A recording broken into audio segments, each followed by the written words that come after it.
Very good. A question here to both of you. This comes from Steve McPhail on Facebook, and Stephen asks, who has been your favourite coach?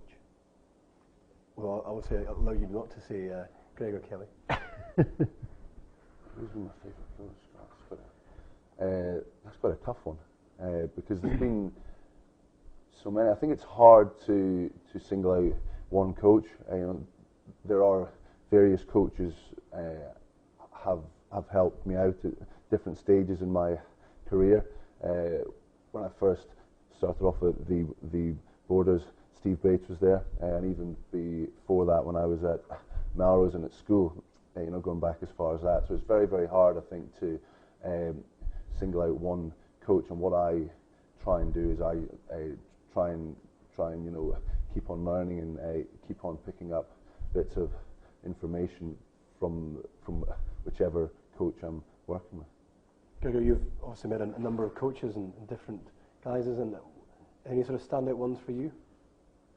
Probably the standout one is someone that changed my career or helped me the most and supported me the most, and that would be Rob Moffat, who was my coach at school level, and really helped me out in time away from just the normal sessions, coming at lunchtime, being someone that gave me advice and spoke to me as an adult, as a rugby player, rather than just someone else at school. So he was fantastic. He's been a friend since then. But it is hard to single out coaches from the professional area. I was so fortunate to be involved with the Lions and that great coaching duo of Jim Telfer and Ian McGeechan, and someone who I've learned so much for in the last 3 or 4 years is Andy. I wish I'd had him as a player, because I know he's one of the top coaches, if not the best coach in the world, and I'm picking up so much as a coach working alongside him. And you're both proud Border boys. What does it mean sort of growing up in the Borders and now representing your towns and your clubs over here in the World Cup? That must be something pretty special to know that you're highly regarded back home. Oh yeah, it certainly is. When I was growing up, I grew up with the great Melrose team of the 90s, and I was a ball boy then, and so to actually now be playing for Scotland, it's something I grew up, wanting to do and really dreaming about. So to be able to actually do it is just incredible. I'm very, very fortunate, and I will forever be thankful to Melrose for the start that they gave me in rugby. Gregor, from your point of view, being based in the Borders still, it's a hotbed of rugby activity. It's a real heart of rugby in Scotland, and producing some great players. It's still, the culture in the Borders still got a rugby link right throughout it, even though there isn't a professional team down there.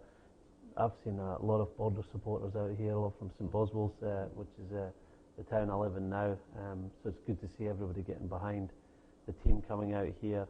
It's also really good to see Gala, that represented the most in the squad, with four players turning up in Gala. Simon Danieli lived at Gala. He had a Gala jersey on the day for our team announcement. Obviously, we've got the most cap player in Chris Patterson, so beats Melrose, I think, 4-1. Now, you mentioned, I think, that before. You mentioned that when the squad was unveiled at the National Museum in Scotland. Of course you did. And that was pretty impressive setting. And how did you feel, Kelly, personally, walking down those sort of steps to the media and the crowd that were below? The whole setting was inspiring, and it was great to go in there. For some reason, I'd never been inside the building before, so to go in and see all the world history in there, it was great, and it was the perfect setting for us to unveil the squad.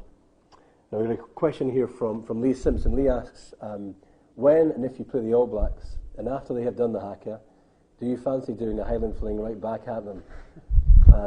Maybe the question here relates to how does it feel to face the haka? Gregor, you faced the haka a number of times, and what's it like? I mean, I certainly remember watching you face it in '96, I think, up in Eden Park in the rain. Well, interestingly, in '96, we decided to do something back to the All Blacks, and we decided to sing Flower of Scotland as they were performing the haka, and it was great that we had something else to focus on than Jonah Lomo staring at you with the muscles rippling in his head, never mind the rest of his body. And the All Blacks commented after the game in the paper that they appreciated that was a challenge of sorts that we put down, and not one that was overly aggressive, so it didn't take away from the haka. I've faced it, I think, 5 or 6 times in my career, and it is one of your highlights. I remember '99 World Cup quarter-final at Murrayfield, and it was a night game, and all you could see were the lights focused on the haka. Elsewhere was pitch dark, and then these camera flashes going off right throughout the stadium.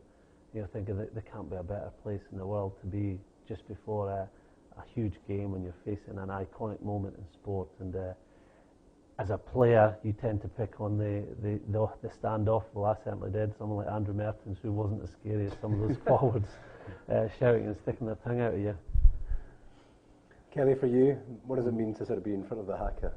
It's something you've seen on telly and you've seen for years, and so to actually be standing in front of it, it's actually quite inspiring. You know, they say it, or some people say it gives the All Blacks an advantage, but I actually think to be facing it gets you just as pumped up as I would imagine it is to actually be doing it. We've got a couple of minutes left, and I'll maybe just go through 2 quick questions. A question which has come in here from Laura. Laura asks, what's your favourite rugby ground and why? My favourite ground, I think I'll have to go for the home option here. My favourite ground is the Green Yards. It's just it's such a nice setting, and there's so much history about there, and certainly the Green Yards on Melrose Sevens Day is a pretty special setting. Gregor, from your perspective? I was going to say the Green Yards because I've had so many wins down there. I've not played a lot of years there. I think the favourite grounds, I've got a few. I think 2 stand out. Kings Park in Durban. To win there with the Lions in the second test was a great moment, probably the most special moment of my career. And then I ended up playing a season for the Sharks in South Africa, and it was a fantastic stadium. And probably Stade de France as well. It was some stadium to play in with some great days there, some not so good days, but that was some venue to play rugby. Well, gents, one sort of final question from me really is, have you got a message back for the supporters? You're getting up in the middle of the night and getting up very early to watch our games. Maybe over to you guys to... Yes, I would just say to them, I'd say thank you very much for all your support. You know, as I said before, we are so far away from home. So to hear these stories and to get these messages, it certainly inspires us, and we'll look to continue to keep making the nation proud. Likewise, thanks for the support. From a coach's point of view, our players are really putting an effort in here to go as far as we can in this tournament, and I think the performance against Georgia on a wet night against a pack that was very physical, huge. You think about some of their players in the team, probably ranked the best 2 tight heads in the world by a lot of people, and both of them tried to handle our scrum and went backwards, and that's the effort the guys are putting in, and they know that they're going to step up another level against Argentina and England. Well, Gregor, Kelly, thank you both very much for joining us at a very early hour. It's greatly appreciated.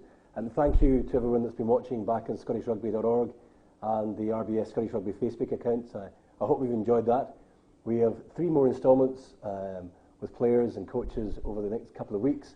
Only remains for me to thank you all and to say to Matthew Thorburn, I think your question about the Scottish delicacies probably is the winning question. That was an interesting one about Iron Brew. That's an insight to me. So everybody, thank you very much for tuning in. Thanks again to Gregor and to Kelly, and enjoy the rest of your evening. Thank you.